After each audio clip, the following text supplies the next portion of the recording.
Shalom, selamat pagi. Apa kabar kalian yang ada di rumah?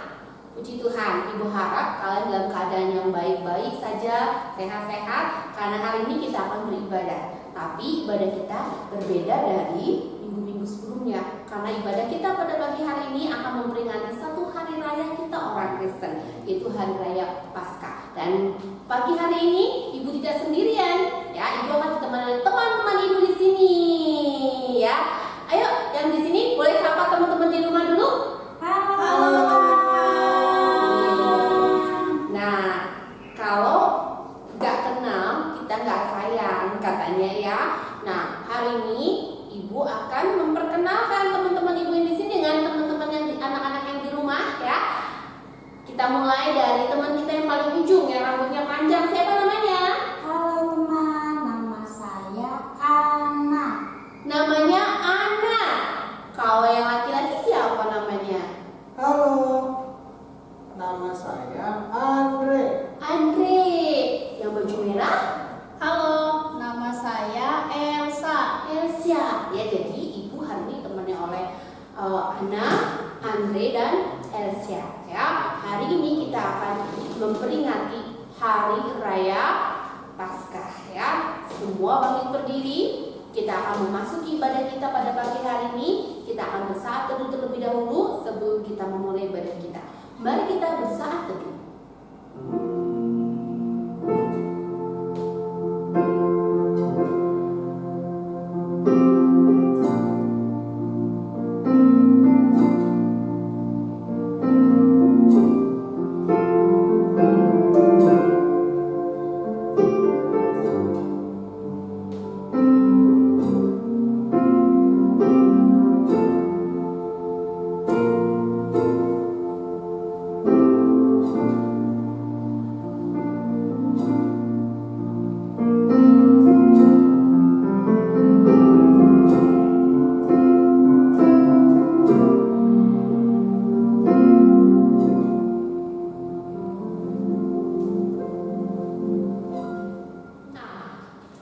Kita memperingati hari raya Paskah.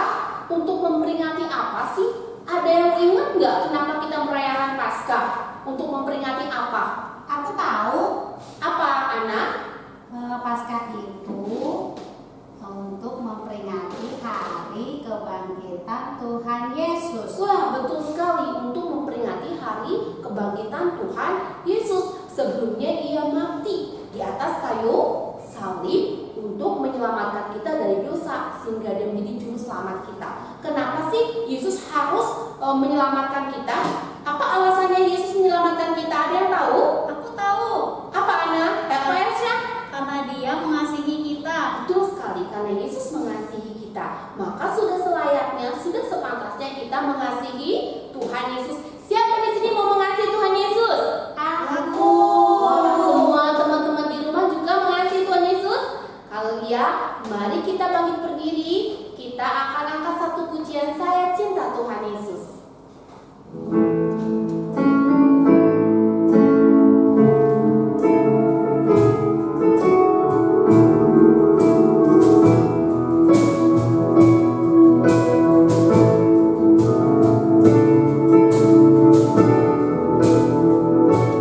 Saya cinta Tuhan Yesus.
bersatu di dalam doa.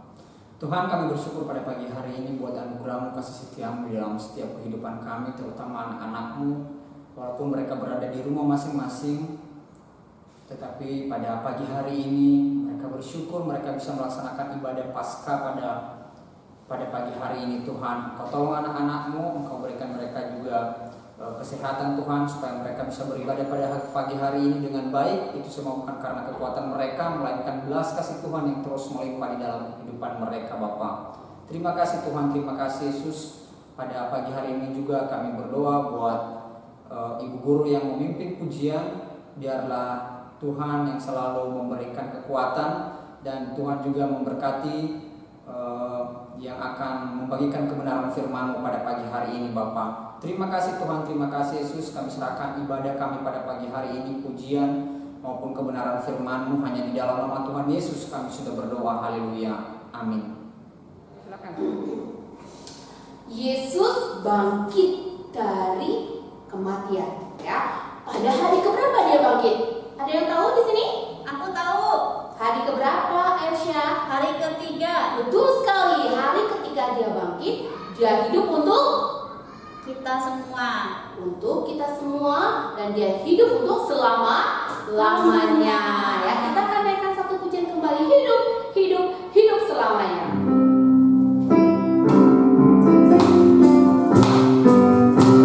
Hidup selamanya. Yesusku bangkitlah, hidup selamanya. Hidup selamanya. Yesusku hiduplah. Oh haleluya, oh haleluya. Yesusku bangkitlah. Oh haleluya, oh haleluya.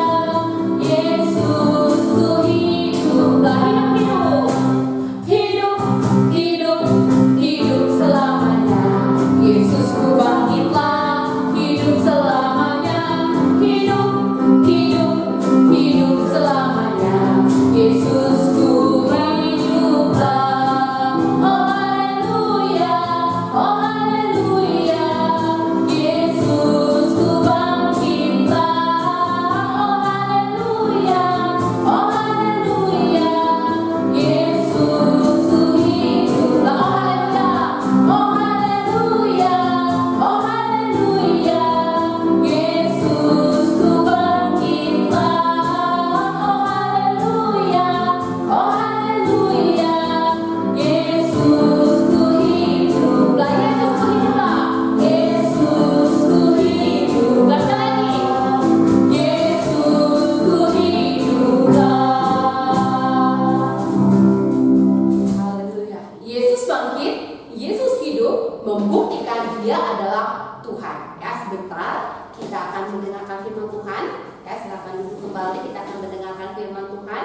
Firman Tuhan akan terus mengingatkan kita akan kasihnya kepada kita. Ya, ada bagian Alkitab yang mengatakan karena begitu besar kasih Allah akan dunia ini, sehingga Ia mengaruniakan anaknya yang tunggal, supaya setiap orang yang percaya kepadanya tidak binasa, melainkan beroleh hidup yang kekal. Ada yang tahu ini bunyi dari ayat firman Tuhan yang mana? Aku tahu. Apa, Elsha? Yohanes 3 ayat 16. Betul sekali, Yohanes 3 ayat 16, ya. Firman Tuhan ini mengingatkan kita akan kasih Allah yang begitu besar. Kita akan naikkan pujian. Karena begitu besar kasih Allah akan dunia ini, ya. Karena begitu besar cinta Tuhan kepada kita, dengan sikap doa, ya.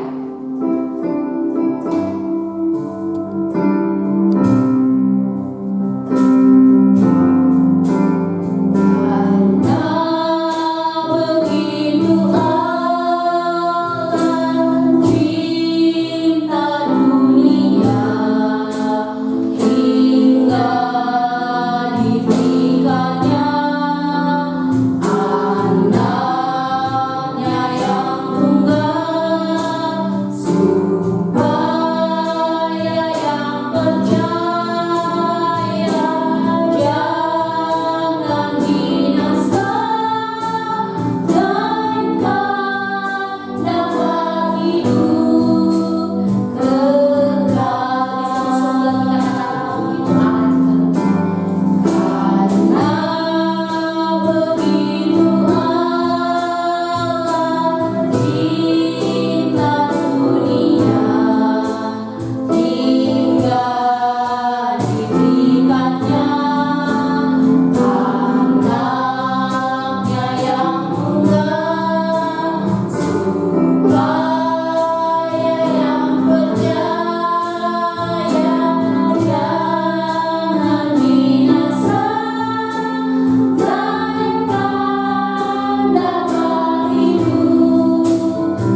Surgawi, terima kasih karena Engkau sudah memimpin kami dalam kami menaikkan pujian kami. Sebentar kami akan mendengarkan firman Tuhan. Tuhan Yesus, kami mau duduk dengan diam, kami mau bersungguh-sungguh hati untuk mendengarkan firman-Mu. Tuhan memakai guru kami yang akan menyampaikan firman Tuhan, agar apa yang disampaikan oleh guru kami berasal daripada Tuhan dan boleh kami mengerti, boleh kami pahami. Dan kami menjadi anak-anak yang mau dengar-dengaran terhadap firman Tuhan. Kami mau dengan kerendahan hati kami mendengarkan setiap firman Tuhan. Dan terlebih Roh Kudus boleh mengubahkan kami melalui firman Tuhan yang akan kami dengar. Kami mau mendengarkan firman-Mu Tuhan. Kami siapkan hati kami di dalam nama Tuhan Yesus Kristus, Juru Selamat kami yang hidup. Kami sudah berdoa. Haleluya. Amin. Selamat pagi anak semua. Hari ini kita merayakan Paskah di TK SD Pelita. Dan hari ini saya akan membawakan firman Tuhan untuk kalian semua. Anak-anak, pada saat itu adalah hari sudah malam. Dan malam itu segerombolan orang membawa obor, membawa pedang, membawa senjata, membawa pentung, dan mereka bergerak bersama-sama menuju sebuah tempat. Mereka sedang mencari seseorang untuk ditangkap. Siapa kira-kira yang akan ditangkap? Jangan-jangan yang akan ditangkap itu mungkin seorang penjahat atau seorang perampok yang berbahaya, sehingga mereka membawa perlengkapan senjata yang begitu banyak beserta pedang dan juga pentung. Maka mereka terus bergerak dan tiba di sebuah tempat. Ketika mereka sudah tiba di sebuah tempat, lalu salah satu orang dari gerombolan itu maju dan dia memberikan tanda siapakah yang harus ditangkap. Lalu dia memberikan sebuah ciuman kepada salah seorang yang ada di Taman Getsemani itu. Siapakah yang sedang dicari untuk ditangkap? Ya, betul. Yesus sedang dicari untuk ditangkap. Dan siapakah yang memberikan ciuman kepada Yesus? Yaitu Yudas. Yudas adalah murid daripada Yesus. Dan malam itu dia mengkhianati gurunya. Dia bukan berada bersama-sama dengan Yesus, tetapi dia malah ada bersama-sama dengan segerombolan prajurit yang datang untuk menangkap Tuhan Yesus. Maka malam itu menjadi malam yang paling menakutkan bagi sejumlah murid Yesus. Mengapa? Karena malam itu Yesus adalah guru yang mereka kasihi, Tuhan yang selama ini bersama-sama dengan mereka ditangkap oleh para prajurit Roma, dan mereka tidak dapat menyelamatkan guru mereka. Murid-murid tidak berani melawan prajurit Roma untuk membebaskan atau menyelamatkan Yesus, karena murid-murid Yesus bukanlah prajurit. Mereka tidak bisa berperang. Kalaupun mereka melawan, mereka pasti akan kalah. Mereka akan ditangkap dan dimasukkan ke dalam penjara. Maka malam itu Yesus ditangkap di Taman Getsemani oleh segerombolan prajurit, dan seluruh murid-muridnya kabur, lari ketakutan, dan meninggalkan guru mereka seorang diri. Kamu tahu, ternyata penangkapan Tuhan Yesus ini sudah direncanakan oleh imam-imam kepala, ahli-ahli Taurat, dan tua-tua bangsa Yahudi. Mereka memang berencana untuk menangkap Yesus, dan mereka ingin supaya Yesus mendapatkan hukuman mati. Maka malam itu mereka akan melakukan berbagai cara agar Yesus bukan saja supaya ditangkap, tetapi juga supaya Yesus mendapatkan hukuman mati di salib. Maka mereka membawa Yesus untuk menghadap kepada imam besar untuk diadili. Dan kamu tahu, ketika Yesus diperhadapkan dengan imam besar, dia diadili dengan tidak adil. Karena Yesus difitnah, dia didatangkan orang-orang yang memberikan kesaksian bohong tentang dia. Dan bukan hanya itu, setelah diadili, Yesus diludahi, dia ditinju, dia dipukul, dia dihina, dia dicaci maki, dia diperlakukan dengan sangat tidak layak. Kamu bayangkan apa yang terjadi kalau kamu meludahi wajah guru kamu, kalau kamu memukul wajah guru kamu, kalau kamu meninju wajah guru kelas kamu. Kamu pasti akan dikeluarkan dari sekolah. Tetapi malam itu wajah siapakah yang mereka ludahi? Wajah siapakah yang mereka pukul? Yaitu wajah anak Allah, wajah Tuhan. Tetapi Yesus tidak membalasnya sedikit pun, baik dengan perkataan maupun dengan perbuatan. Setelah Yesus diadili dengan tidak adil oleh imam besar, maka sekarang Yesus dibawa ke hadapan Pilatus, yaitu wali negeri.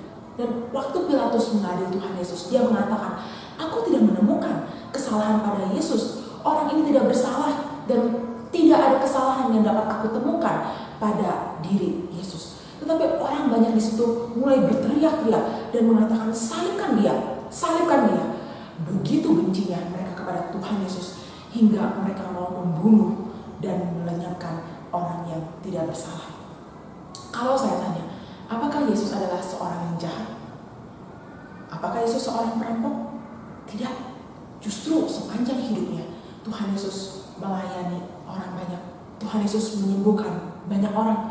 Dia mengasihi anak-anak, dia menolong banyak orang. Tetapi hari itu orang-orang yang membencinya ingin melenyapkan Tuhan Yesus. Maka Yesus diserahkan untuk dicambuk, dimahkotai duri, disiksa, dihina. Bahkan muridnya yang lain yaitu Petrus menyangkal Yesus. Dan Yesus harus memikul salibnya sendiri. Dia harus membawa salibnya ke Bukit Golgota. Dan di sanalah Yesus dipaku tangannya dan kakinya. Dan dia disalibkan di Bukit Golgota. Di atas salib itulah Yesus menggantikan hukuman kamu dan hukuman saya. Dia tidak mengenal dosa. Tidak ada satupun perbuatan jahat atau perbuatan dosa yang membuat Yesus layak disalibkan. Tetapi hari itu Yesus menanggung hukuman dosa. Dosanya siapa? Dosanya kamu dan dosanya saya. Yang jahat siapa? Yang nakal siapa? Yang tidak taat kepada orang tua, yang tidak taat kepada guru, yang tidak mau membantu orang tua, yang suka berbohong. Siapa? Yang berbuat dosa siapa? Kita, bukan Yesus. Tetapi siapa yang menanggung hukuman dosa? Yaitu Yesus yang tidak berdosa. Kamu tahu, hukuman salib saat itu adalah hukuman yang paling hina, paling mengerikan, dan sangat-sangat penuh penderitaan. Yesus bukan saja ditinggalkan oleh murid-muridnya, dia diadil dengan tidak adil. Dia mengalami penderitaan fisik yang begitu berat. Dia harus dipaku, dicambuk, dan menerima semua penghinaan, caci maki, dan kekerasan yang harus dia terima. Dan bukan hanya itu, Allah Bapa yang di surga pun begitu murka dan jijik melihat dosa-dosa kita yang ditanggung dan ditimpakan kepada Yesus. Sehingga ketika Yesus disalib, Allah pun memalingkan wajahnya dan tidak mau melihat Yesus yang sedang menderita dengan sangat berat. Sehingga kita boleh tahu waktu Yesus disalib, dia berteriak dan mengatakan, Allahku, Allahku, mengapa engkau meninggalkan aku? Karena Yesus mengalami penderitaan yang begitu berat dan dia harus menjalani itu semua seorang diri. Dia menggantikan hukuman dosa kamu dan saya. Dia harus menanggung dosa itu di dalam tubuhnya di kayu salib. Ini adalah sebuah kasih yang begitu besar karena dia mengasihi kamu dan saya. Dan sore itu Yesus menyerahkan nyawanya dan dia mati di atas kayu salib. Menjelang sore, seorang yang bernama Yusuf dari Arimatea meminta izin untuk boleh menguburkan Yesus karena dia memiliki sebuah kubur. Lalu dia menurunkan mayat Yesus, dia mengapani tubuh Yesus dengan kain, dan dia membaringkan Tuhan Yesus di dalam kubur, di dalam bukit batu. Kemudian kubur itu ditutup dengan batu yang begitu besar dan berat. Malam itu murid-murid Yesus sangat-sangat sedih. Siapa yang tidak sedih? Jikalau orang yang kita kasihi meninggal, mati, dan kita tidak bisa bertemu dengan dia lagi. Tetapi di malam yang begitu sedih, murid-murid harus mempersiapkan hari esok. Karena besoknya adalah hari Sabat, yaitu hari beribadah kepada Tuhan. Maka keesokan harinya mereka harus beribadah dan itu adalah hari Sabat bagi mereka. Tetapi setelah lewat hari Sabat, keesokannya setelah lewat hari Sabat, maka pagi-pagi benar setelah matahari terbit, meskipun mereka sedih, maka beberapa wanita itu cepat-cepat membawa rempah-rempah dan minyak untuk pergi ke kubur. Untuk apa? Mereka mau meminyaki tubuh Tuhan Yesus. Tetapi di dalam perjalanan mereka berpikir, siapa ya yang bisa menggulingkan pintu kubur dari batu itu? Karena batu itu sangat besar dan sangat berat. Siapa yang bisa menggulingkannya? Lagi pula, kubur itu dijaga oleh prajurit Roma. Dan mereka juga pasti tidak kuat untuk menggulingkan batu yang begitu besar. Tetapi waktu mereka sampai di kubur, ternyata pintu batu itu memang sangat besar, tetapi sudah terguling dan sudah tidak ada di depan pintu goa kubur itu. Maka mereka melihat siapa yang menggulingkan batu yang begitu besar ini. Maka mereka cepat-cepat masuk. Dan apa yang terjadi? Siapa yang menggulingkan batu itu? Dan ketika mereka masuk, maka ada seorang malaikat yang memakai jubah putih dan duduk, dan dia berkata, "Jangan takut. Kamu cari Yesus yang disalibkan itu. Dia sudah bangkit. Dia tidak ada di sini. Coba lihat tempat di mana dia dibaringkan. Dia sudah tidak ada di sini." Apakah kamu ingat? Dia, yaitu Yesus, pernah mengatakan bahwa dia memang akan disalibkan, tetapi dia akan bangkit pada hari yang ketiga. Wah, mereka baru ingat, iya ya, Yesus pernah bilang sama mereka bahwa Yesus memang akan disalibkan dan dia akan mati, tetapi dia akan bangkit pada hari yang ketiga. Mereka lupa karena mereka terlalu sedih waktu melihat Yesus disalibkan dan Yesus harus mati disalib. Maka mereka bilang kepada mereka, "Sekarang segera pergi cepat dan katakan kepada murid-murid yang lain, kasih tahu sama mereka bahwa Tuhan Yesus sudah bangkit. Ayo cepat segera pergi dan beritahu kepada mereka bahwa Tuhan Yesus sudah bangkit." Maka mereka ini antara masih kaget, tetapi juga takut, tetapi juga begitu sangat bersukacita. Perasaan mereka begitu bercampur aduk. Lalu dengan takut, tetapi juga dengan sukacita yang besar, mereka segera berlari dengan cepat-cepat untuk memberitakan dan menceritakan kepada teman-teman yang lain, kepada murid-murid Yesus yang lain, bahwa Tuhan Yesus sudah bangkit. Tadinya mereka datang ke situ untuk meminyaki dan memberikan rempah-rempah kepada tubuh Yesus, tetapi sekarang mereka tinggalkan semua barang itu dan mereka lari dengan secepatnya. Mereka akan memberitahukan kepada yang lain bahwa Tuhan Yesus sudah bangkit. Kalau seseorang yang kita kasihi meninggal, tapi tiba-tiba dia bangkit, kita bukan senang ya, tapi kita malah takut. Pasti takut sekali kalau orang yang sudah meninggal tiba-tiba bangkit lagi. Tapi kamu tahu, memang tidak ada seorang pun di dunia ini yang sudah meninggal dan dapat bangkit kembali. Tidak akan ada. Hanya satu-satunya yang dapat bangkit dari kematian adalah Yesus, karena dia adalah Tuhan yang sanggup mengalahkan kematian. Maka kebangkitan Tuhan Yesus adalah sebuah sukacita yang besar, bukan hanya bagi murid-murid Yesus saat itu, tapi juga bagi kita semua. Kenapa? Kenapa kebangkitan Tuhan Yesus adalah sebuah sukacita yang besar? Karena dengan bangkitnya Tuhan Yesus, maka berarti dia adalah Allah yang hidup. Yesus adalah Allah yang hidup. Sehingga setiap kali kita berdoa, ada satu pribadi yang pasti mendengar dan menjawab doa-doa kita, yaitu Yesus, karena dia adalah Allah yang hidup. Kalau Yesus tidak bangkit, siapa yang akan mendengar doa-doa kita? Apakah seorang yang mati bisa mendengar? Tidak, seorang yang mati tidak dapat mendengar. Kalau dia tidak dapat mendengar, apakah dia dapat menjawab doa kita? Tentu tidak. Dengar pun tidak bisa, apalagi mau menjawab doa. Kalau Yesus tidak bangkit, untuk apa kamu berdoa minta tolong? Karena seorang yang mati tidak dapat menolong orang lain.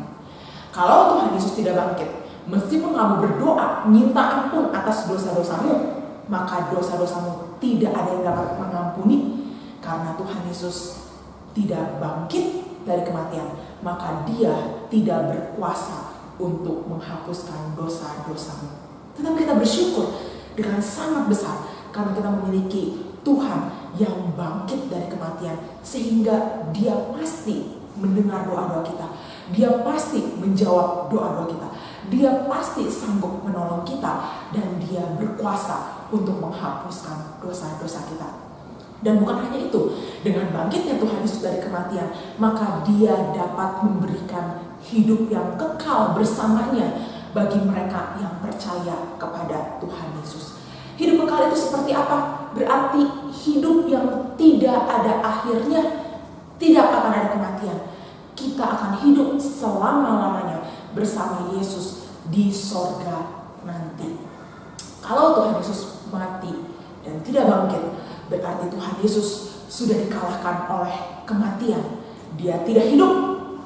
Kalau Tuhan Yesus tidak hidup, Dia tidak akan dapat memberikan hidup yang kekal bagi kamu dan saya. Tetapi Tuhan Yesus katakan, ayo percaya kepadaku. Di rumah Bapakku di surga banyak tempat.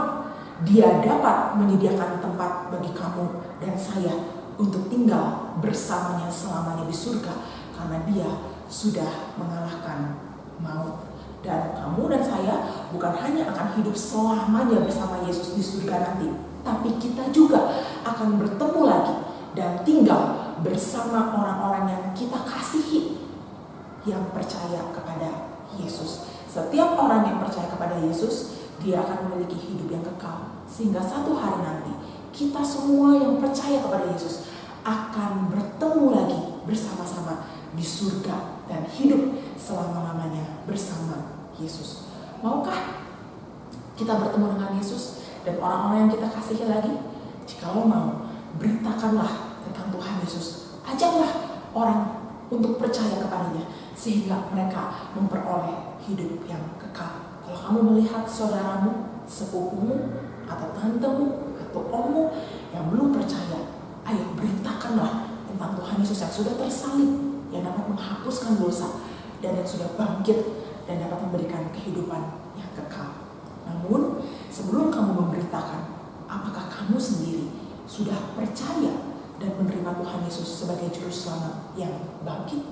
Kalau belum, hari ini kamu berdoa dan kamu katakan, Tuhan, aku mau percaya kepada Tuhan Yesus yang mati di salib, yang dapat menghapuskan dosa-dosa saya. Dan aku percaya kepada Tuhan Yesus yang bangkit dari kematian, yang dapat memberikan hidup yang kekal. Ampuni segala dosa saya dan berikanlah hidup yang kekal kepada saya.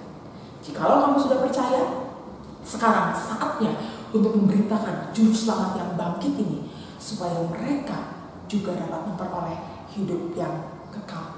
Maukah kamu seperti para wanita yang setelah tahu kabar Tuhan Yesus bangkit, maka dengan sukacita yang besar mereka segera berlari dengan sangat cepat-cepat untuk memberitahukan kepada yang lain bahwa Tuhan Yesus sudah bangkit dari kematian dan Dia dapat memberikan hidup yang kekal bagi orang yang percaya kepadanya. Maukah kamu menjadi orang-orang yang memberitakan tentang Tuhan Yesus yang tersalib dan bangkit mengalahkan maut?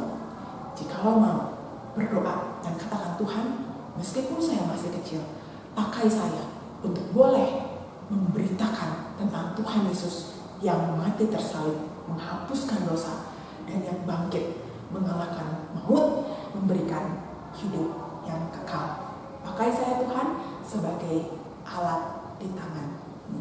Kiranya firman Tuhan hari ini boleh memberikan satu sukacita yang besar, karena kita adalah anak-anak Tuhan yang boleh menerima anugerah keselamatan dan boleh menerima kehidupan yang kekal dari Tuhan Yesus. Mari kita berdoa dan kita bersyukur untuk firman Tuhan pada pagi hari ini. Bapa di dalam surga, kami bersyukur sekali lagi karena Tuhan Yesus boleh mati di salib, menggantikan hukuman dosa kami. Kami yang jahat, kami yang berdosa, kami melakukan banyak hal yang tidak baik, yang tidak benar. Tetapi Engkau-lah yang menanggung hukuman dosa kami di atas kayu salib. Kami bersyukur untuk kasih Tuhan yang begitu besar.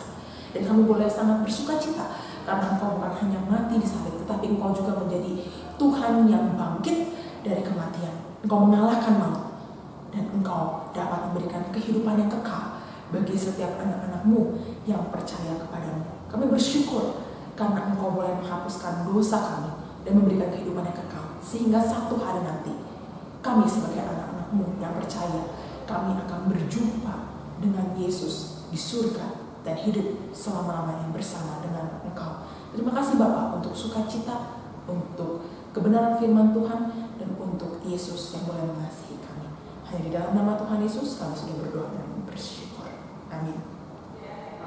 Selamat Paskah bagi seluruh murid-murid, para orang tua, dan juga guru TK SDK Pelita. Kiranya sukacita Paskah boleh ada bersama dengan kita. Juga anak-anak jangan lupa ya untuk daftar lomba, mengikuti dan memeriahkan lomba Paskah yang akan diadakan pada esok hari, yaitu hari Sabtu tanggal 10 April yang akan dimulai pukul 9 dan akan berakhir pada pukul 12. Saya harap semua murid-murid boleh turut mendaftar lomba dan turut memeriahkan lomba Paskah yang diadakan oleh TK SDK Pelita. Tuhan Yesus memberkati. Ya, kita sudah mendengarkan firman Tuhan, ya. Kita mau jadi anak-anak yang mau melakukan firman Tuhan. Kita mau beritakan kepada seluruh dunia bahwa Yesus sudah bangkit. Kita mau nyatakan kepada dunia, kita mau kasih tahu kepada semua orang bahwa Yesus sudah bangkit, ya. Kiranya firman Tuhan ini boleh dilakukan oleh kalian semua dan juga oleh ibu dan oleh semua kita. Sampai jumpa minggu depan, kita akan bertemu dalam ibadah chapel berikutnya. Tuhan Yesus memberkati.